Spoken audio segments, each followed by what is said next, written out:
One common complaint I saw in regards to the Mortal Kombat reboot was the fact that people felt cheated out of not getting enough Scorpion and Sub-Zero in their Mortal Kombat, and I 100% agree with that.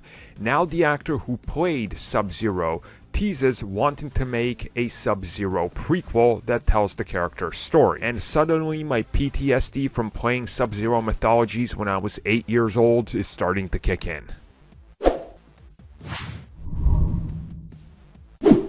In a recent interview by The Hollywood Reporter, Joe Taslim was asked about a potential return down the road as Sub-Zero. Now, he's already teased a couple of times in different interviews about how many films he signed on for and his hopes for the character. But he did go on and say that when we catch up with Sub-Zero in the first film, there's a lot of story that's missing there. There's a lot of details that the games have explored.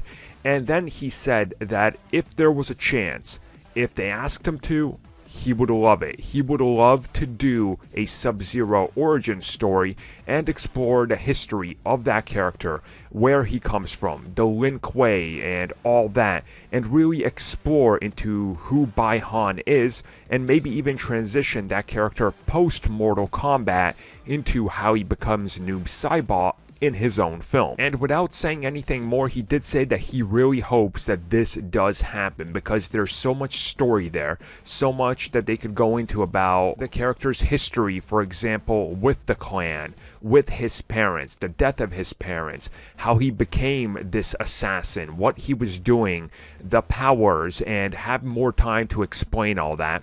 And I think if you're a casual viewer of the new film, you probably had a lot of questions about how all of this works. And we know that they introduced the whole dragon marking and everything to try to simplify the lore, which many people will tell you just kind of cheapened it and made it a little bit more complex. So there would be a chance, in my opinion, to make a Sub-Zero movie, and on the other side of that, explore some of these other elements in a way better, more faithful way. And in my opinion, I've always seen Mortal Kombat as something that could be a rival to the likes of Marvel Studios, not in box office take, but I mean in the amount of content you can make.